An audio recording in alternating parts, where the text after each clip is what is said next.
Hello, everyone. In this second part, we're going to work on some of the rest of the exercise of section 4.5. And so we start with question number 9, where we have that if n is an odd integer, then n squared is minus 1 is divisible by 8. So we're going to support ourselves in the previous question.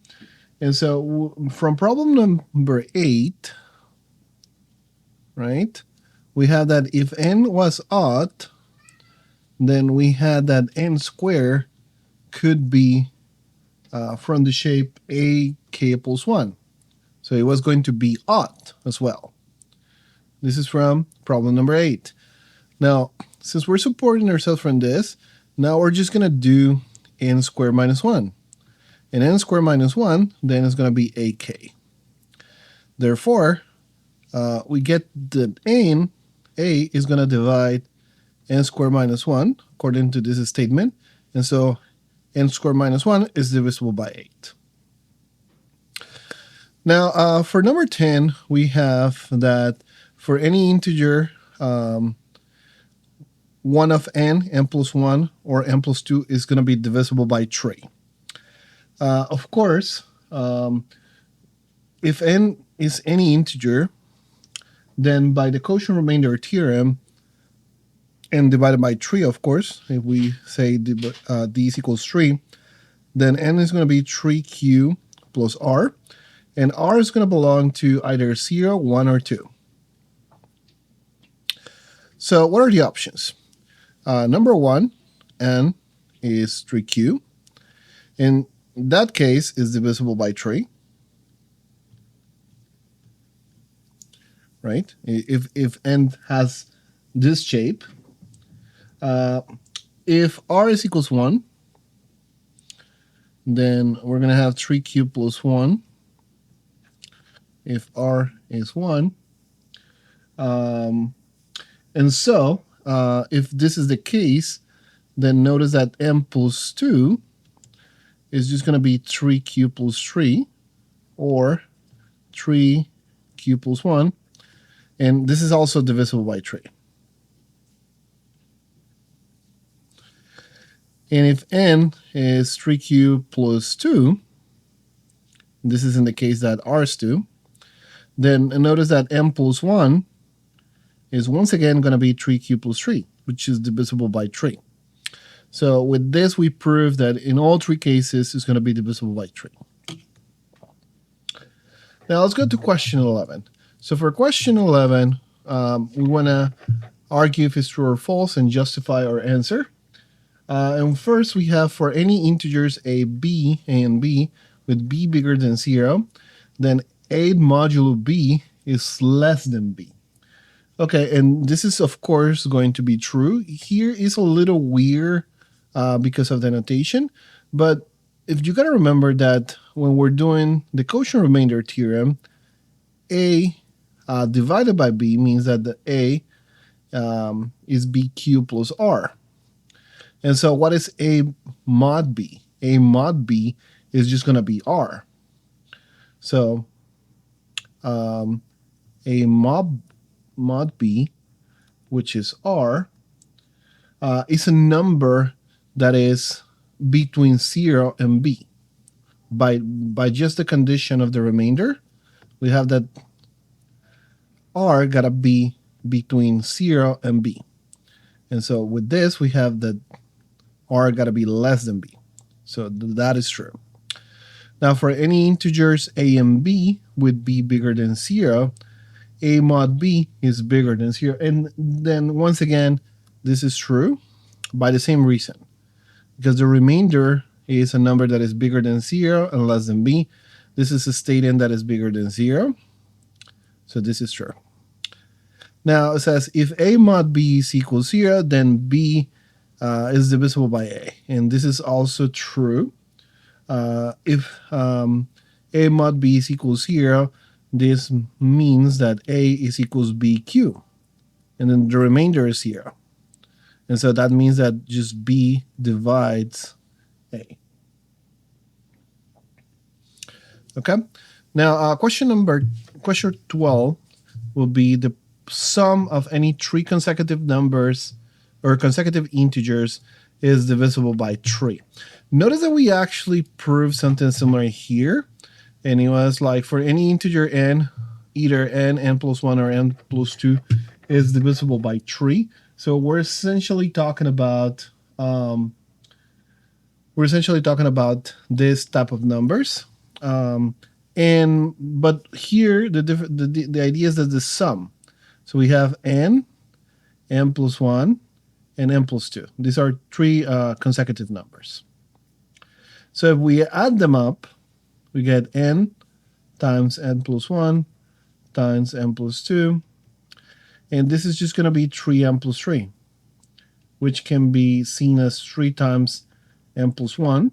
And this is clearly divisible by 3.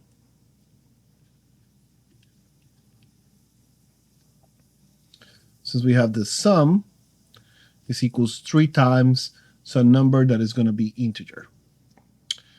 All right. Now, question 13 says, it's currently 9 a.m. What time will be in 100 hours? Okay, so because this is talking about days has 24 hours. And we're going to look 100 hours in terms of 24 hours days. So we see 100 is 24 times 4 plus 4. Using the quotient remainder theorem, notice that this is going to be 96, and plus 4, 100. So now what this means is that we're going to have 4 days more. 100 hours is going to be at least 4 days more, and then we're going to have 4 hours more after that. So if it's 9 a.m. and we go 4 hours more, it's now going to be 1 p.m. So that's what will be in 100 hours. Question 14. So it says, prove that for any integer n, exactly 1 of n plus 1 or n plus 2 is divisible by 3. Notice that we're comparing this with, once again, problem 10.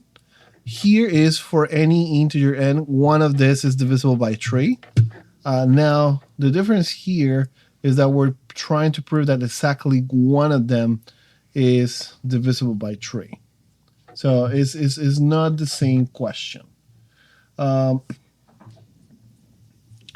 So we need to show at most one of this is going to be divisible by 3. So suppose, and this is going to be sort of contradiction, suppose that 2 of them are divisible by 3. So let's say 3 divided n, and 3 divided, or let me just say 3 divided 2 numbers.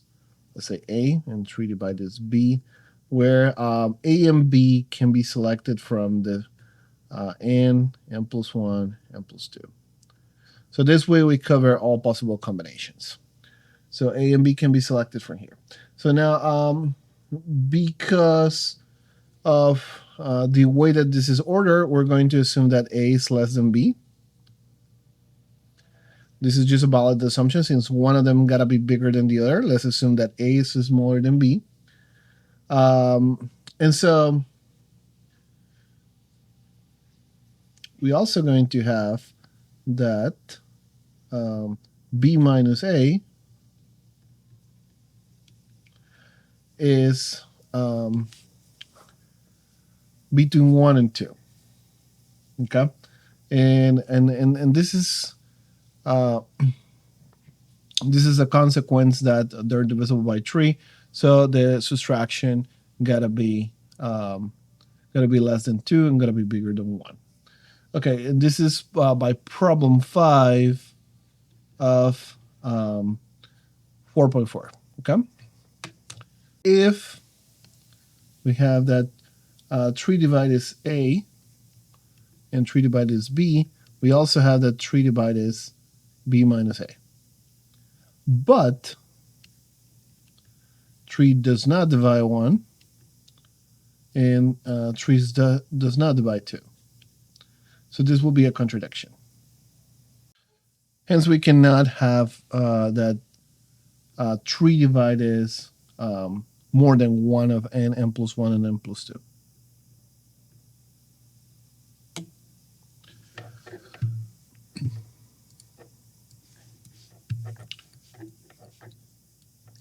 Now, last, we have for any integer n cubed minus n is going to be divisible by 6. And so the key thing here is to prove first that it's going to be divisible by 2, and then show that it's going to be divisible by 3. So it's going to be divisible by the multiplication of both.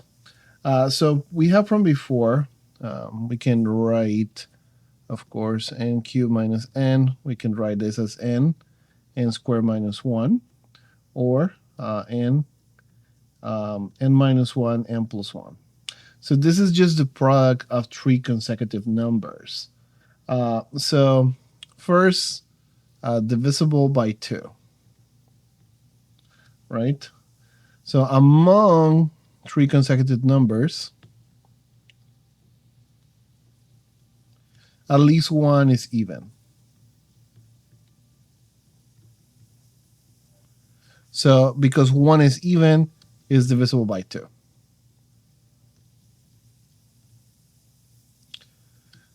And now, but divisibility by 3 is given by a previous problem.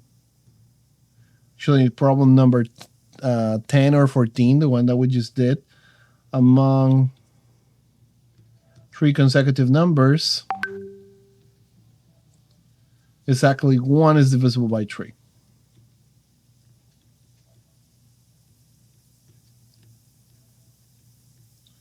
So now, since the greatest common divisors of 2 and 3 is 1, then we have that 2 divided is n cubed minus n, and 3 divided is n cubed minus n as well.